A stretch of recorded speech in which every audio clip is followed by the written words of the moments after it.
Salut à tous, ça y est, enfin Renault est de retour en 2024, ça y est, Renault est de retour. Alors j'ai envie de dire vive la France, hein. Cocorico et surtout vive la France.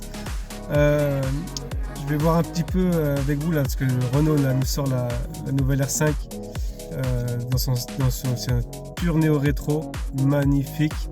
Alors je vais vous dire pourquoi elle est de retour déjà, Renault est de retour pour ma part. Parce que bon, on a connu les grandes années Renault, enfin des véhicules français surtout, je pense. Bon, on était un petit peu chauvin aussi à l'époque, mais années 70, 80, 90. Alors je pense que les années 70, ça a commencé surtout avec la R8, Capot bombé, R8 Gordini, tout ce qui se fait en rallye. Bien sûr la 4L, la R5, on va y revenir plus tard, avec la déclinaison turbo, le R5 Alpine, toujours dans un design pour l'époque très beau et puis très, très français, très Renault. Il y avait vraiment l'image de marque Renault qui était marquée. Ensuite on a les années donc 90, ouais, années 90, on a la Super 5 qui suit, Super 5 GT Turbo, donc là on pense à Gordini, à Alain Rey. Plus tard on a eu la Clio RS, la Clio Williams, Clio Maxi, Mégane Maxi en rallye, qui était très présent. On avait la F1, bon, bien sûr avec l'arrivée des turbos, c'est Renault qui a mis ça en F1. Donc là c'était la grande épopée Renault en F1. Donc en fait voilà, on a eu tout ça qui est arrivé en arrivant. Je pensais aussi à la Renault Speeder. Ils nous faisaient vraiment des modèles magiques, des modèles qui nous ont fait rêver et qui sont maintenant des youngtimers mais très prisés. Ouais, là, actuellement j'ai vu qu'il n'y a pas longtemps il y a une Clio Williams qui s'est vendue aux enchères 90 000 € il me semble. Donc voilà, en fait il y avait toute cette ère Renault vraiment très marquée, très très marquée, jusque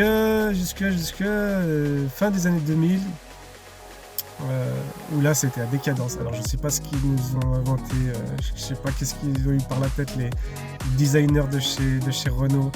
À partir de la Mégane 1, ça allait, à partir de la Mégane 2, Laguna 2, les Scénic 2, les espaces avec tous les problèmes mécaniques. Alors moi qui suis mécano, je suis devenu allergique au Renault, mais à plus pouvoir me voir cette marque, c'est pas possible. Il y avait rien de flab, rien n'était fait comme il fallait, que ce soit niveau mécanique, niveau design, niveau intérieur.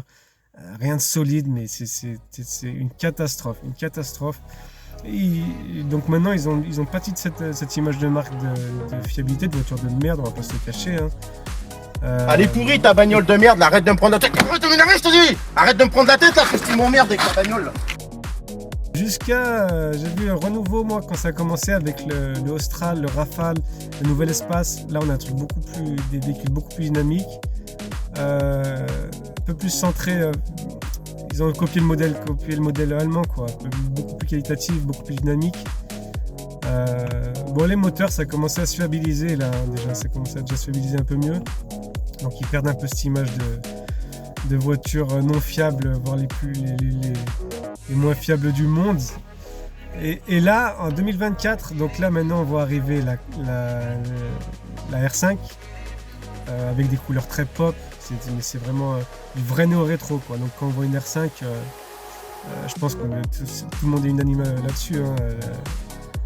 La R5 elle est magnifique, il n'y a pas photo. Alors je sais que tout le monde va crier au scandale parce que c'est une électrique, 100% électrique. Alors on va y revenir parce que je ne vois pas beaucoup d'avenir dans l'électrique. Donc j'imagine que Renault a dans les tuyaux l'hybridation là-dessus. L'hybridation avec les plateformes c'est tout à fait possible parce qu'ils ont des plateformes très communes pour les moteurs thermiques. Donc là maintenant on voit la Clio qui est vraiment, alors c'est vraiment du néo-rétro parce que contrairement aux autres marques comme je sais pas Mini ou Fiat l'ont fait, je trouve qu'une Fiat 500 ça ressemble à une Fiat 500, une Mini ça ressemble à une Mini. Mais par contre une R5 c'est une R5, on voit directement, on voit tout de suite que c'est une R5, il n'y a pas photo, les proportions sont gardées, l'esprit est gardé, c'est du vrai néo-rétro. Et là par la suite arrive la 4L ou la R4, vous l'appelez comme vous voulez, et la Twingo 1, donc toujours avec des couleurs très pop, on respecte tous les codes, mais exactement tous les codes de l'époque, hein, de ces véhicules d'époque. Et là maintenant ils vont marquer vraiment l'esprit, Renault, l'esprit français. On retrouve ça, on fait pas de la copie, sur les véhicules, allemands, hein, souvent c'est ce qui se passe. Et puis ça ressemble pas à une voiture électrique, parce que quand je vois une 500e par exemple, je suis désolé, mais tout est calfeutré, tout est lisse, tout est opaque. On voit tout de suite comme une Tesla, on voit que c'est un véhicule électrique, une Tesla, on n'imagine pas avec un moteur thermique dedans. Donc là, ils nous font vraiment plaisir. Ils n'ont pas peur de mettre des couleurs à l'ancienne, quoi, années 80.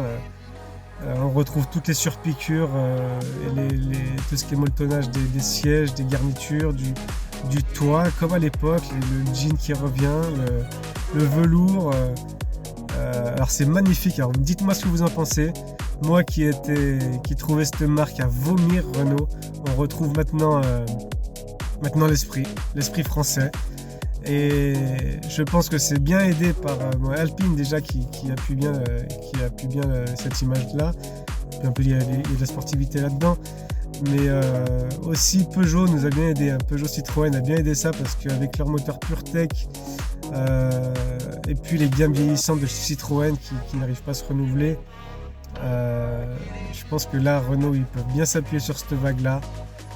Et puis, il n'y a que du beau. Alors, faut pas cracher dessus parce que je vois déjà tous ceux qui vont arriver. Oui, mais c'est que l'électrique, c'est une copie d'avant. Il n'y a pas de nouveauté, il n'y a pas d'avant-gardisme.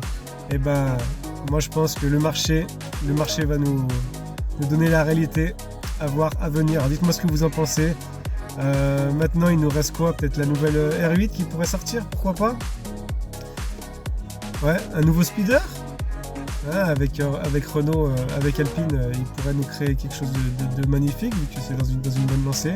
Donc dites-moi aussi ce que vous en pensez, les nouveaux modèles qui pourraient sortir dans cette lignée vraiment néo-rétro, vintage. Il peut y avoir des belles choses, hein, des très belles choses. Bon, allez, à plus, c'est tout pour moi les amis, à bientôt. Okay, let's go.